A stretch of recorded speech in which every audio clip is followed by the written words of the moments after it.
ufata telefone yawe ugafungura na connection kugira ngo urebe abantu bashobora kuba bakwandikiye cyangwa se ukabona ama notification ahise yidrapa muri telefone yawe.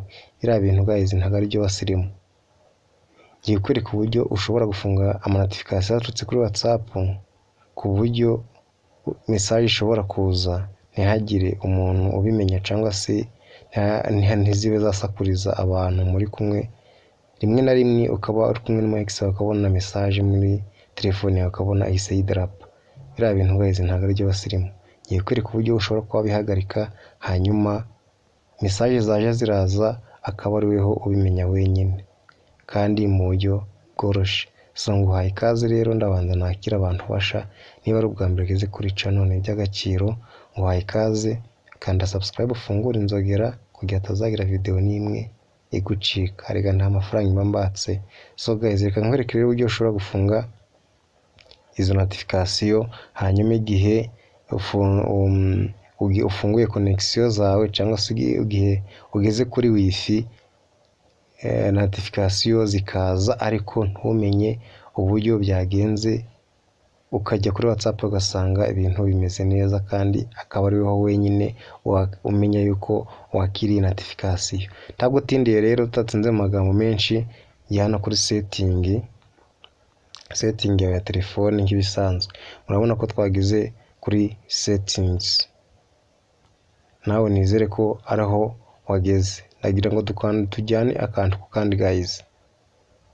Ahangaha mwahageze urahita ukanda hano handitse ngo notification center cyangwa se notification. Hano nizere ko mwahageze. Hanyuma uhita uhakanda gutya. Noneho nurangiza kuhakanda uramanuka hano hasi handitse notification management, uze uhakande gutya. Utegerezeho gatoya. Murabona yuko baduhaye ama application menshi, ngaya ama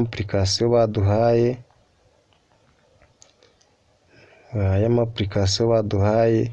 Noneho kubera ko WhatsApp ariyo uri mu ma group menshi, ariyo wohereza ama message atandukanye bitewe n'amagroup bamo cyangwa se abantu ufite kuri telefone bakwandikiye, niho tugiye kuba twareba. Uraza ukande hano kuri WhatsApp yawe, hanyuma numara kuhakanda baraguheza utuntu tumeze nka gutya. Murabona ko baguhaye utuntu twinshi. Tugiye kuba twafunga izi notification zihora ziza muri WhatsApp. Ikintu bibuze gukora, turaza hano mu group. Ahangaha hariho riduhera, uze uhakande gutya. None ikintu kiraza kuba uraza ukanda natse ngo pop on screen. Ahangaha kano kantu abona ko ari icyatsi.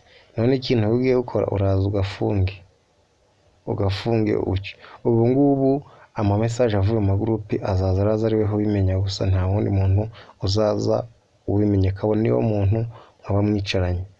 Hanyuma tuce no kuri message naho uraza uhakande guca, naho uze ukande kwa kano kantu hano handitse ngo pop on screen. Hano nako ugaturning off kuki. Amajwi uzaza uraba uhise yakopa, notification nazo ntizihise zikugeraho. So guys, ino video niba ikushimishije cyangwa se ikaba ikunejeje, wigenda udakanze subscribe. Igitekerezo n'inyunganizi bishyira hasi muri comment. Wumva ko hari video dushobora kuba twababwiraho cyangwa se hari ikintu wumva wibaza, bishyira hasi muri comment tuzabikoremo video. Ubusabe bwanyu ni itegeko kuri twebwe. Njye mwari muri kumwe, nitwa Uwiragiye Dani. Reka duhure mu zindi video. Ibi bintu nibikora uze kubimbwira muri comment, umbwire niba byakunze. So guys, ndabakunda rero, nakagaruka. Reka tugumye twiresho. Hasta la vista.